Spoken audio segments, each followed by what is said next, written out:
I guess, Nidhi, if it's Yeah, not it's okay. we Archana, we can move on. We can do it later if possible. Thank you. All right, so let's welcome Gayathri Rao, founder, CEO of Eat for Good Health. Over to you. Okay, thank you very much. I would like to first, okay, there is a video here, or should I start? It's just 10 seconds. Okay.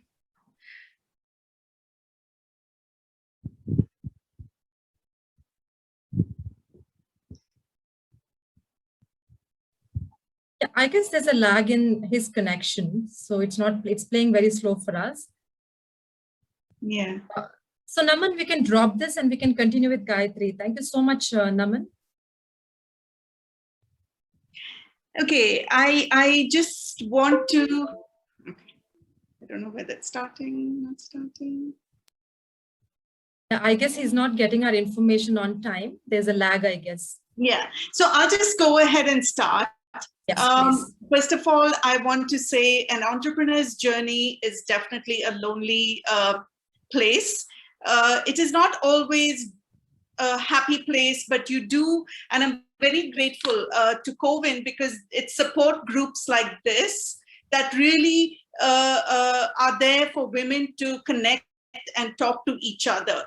So for me, I can talk about my experience as to why I wanted to start this. This is my second entrepreneurial journey. My first being in the US, where I co-founded an IT company. So it's a totally different field that I was in.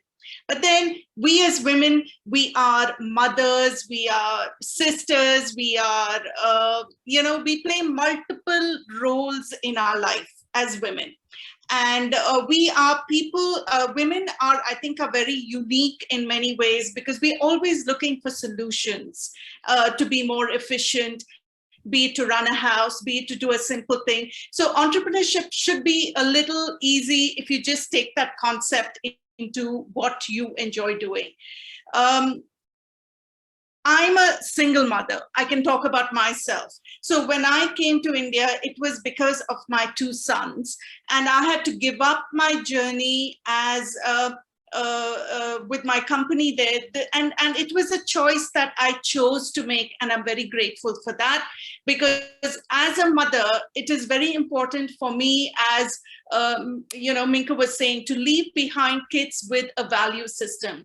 And that doesn't happen overnight. You got to be there with them through this journey. So now that my boys are grown and gone, I was trying to figure out what it is that I really enjoy doing. What is it that I love? I love food. Oh my God, I can taste different kinds of food every day. So food is a big passion for me. And what I was finding is most of the masalas you do get in the market are South Indian masalas. Now, nobody has really gone to the regional, authentic, healthy masalas or comfort home foods that we would like to have access to.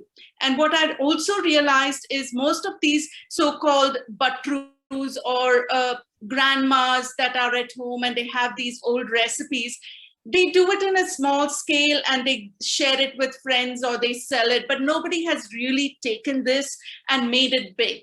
So we as women, we also sometimes tend to just think small and do small, and we're quite satisfied, quite happy. Now that my kids are grown, I said, no, what is it that I'm going to lose? I'm going to think big, I'm going to go big, I'm going to go all out to try to take this forward. So food was a new industry to me, and every step of the way, it is a learning, which is perfectly fine. I need to be learning every day, and that keeps me going. So I did a lot of research, and I found that these regional comfort home foods are not there. And the youngsters, we have a huge youth population where they're getting diabetes, blood pressure, lack of exercise, or some go to the gym, but really don't care what goes into their body. And I think it's equally important to go into the kitchen and, be it a boy or a girl, whip up your own meal, which is for half an hour, or if you don't like to cook that day, ready to eat products. It is equally important what goes into your system. So that got me thinking, and I said, okay, I need to do something about it. So I started working, and Indian food, trust me, is the hardest to standardize. Other cuisines are far easier because you have limited ingredients and limited processes. But our Indian food is so amazing. And I said, EFGH is Eat for Good Health. And it is possible to have simple, homely comfort foods made easy. So that was my target. And now with both my boys in the US, I used to make stuff over here to send it to them all the time. I said, I'm going to scale this up. And coming from both my grandfathers who started Udupi Cuisine, I wanted to launch this company with Udupi Kitchen. So we did launch our company this last November, which was supposed to have happened last year in March. Thanks to the pandemic, I think everybody went through a rough period, but we're still holding on. And as an entrepreneur, if you are passionate, you find solutions, you find ways, persevere, never give up, So we are really excited. We've launched our Udupi Kitchen with our online portal. We have also gone on Amazon India. And now I am trying to, as a company, pick the right distributors and right partners to work with, because I think as a value system and the culture and the integrity of the company is very important for me. I'd like to create this company and with an atmosphere of working with the right set of people. So it's taking a little time for me to find local distribution partners, but I have started sending out product for exports, which, as the Canara Bank manager was saying, it is important when you do start a business, it is important to be profitable as the earliest. It's not a charitable institution. You need to be profitable, and you need to find ways to figure out how you can repay the loans and when you can get to be profitable. So that is about the business. And always, I mean, again, as Minku was saying, why I could relate to many things she was saying is, it is very important to pick your attitude for the day. And for me, I don't know how everybody does it, but for me, my prayers in the morning is my reminder that I am breathing today. I have a roof over my head. I have food to eat. How can I make a difference? Have that gratitude. That gratitude is very important, and how you need to pick a purpose of existence to make a difference and be happy. You find when your mind is at ease, your decision making becomes far easier. So that is one thing I would say.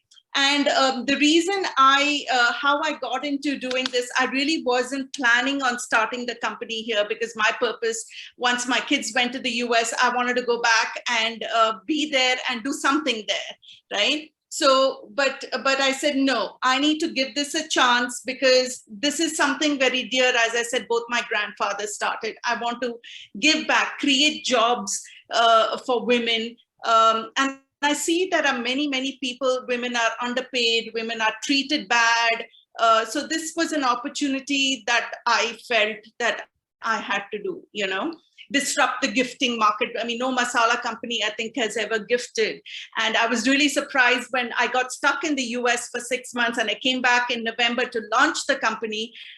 I had a huge order for Deepavali. So little bags, like little gratitude bags to your employees. And it's reasonable. Instead of giving mithai to spoil your health, you give chutney powders or ready mixes. It's a nice way to kind of thank them also. Okay, so Stand Up India is something that I heard about from one of my friends, that the banks were giving this. And as I said, I want to think big, go big, because when opportunities do come, I want to make sure that I'm able to deliver when opportunities come. So I set up a manufacturing unit, worked with a technocrat who could take my 5 kilo batches to 100 kilo batches, but making sure that we are not compromising on our flavors, on our taste, and all of this. So equipment was important, and equipment is expensive. So I tried to see if I can get the Stand Up India, and thanks to Canara Bank, they were a great support. Having seen that I had previously run a company, and now I'm trying to do something here where, and a solid business plan is very, very important for any business. To understand for yourself what your goals are, what you need to reach for when.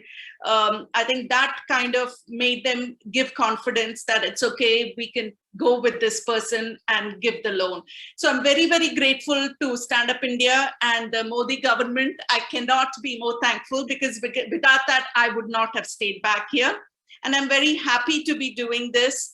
And the support of the bank. But yeah, the COVID period, the pandemic period was bad. And I think many, many businesses are still suffering because of that. And I think the banks were okay in terms of, pushing the interest to, give them a break for 3 months, but it's now continuing again. Since food is something that people always eat, it was okay for me because we're still shipping, we're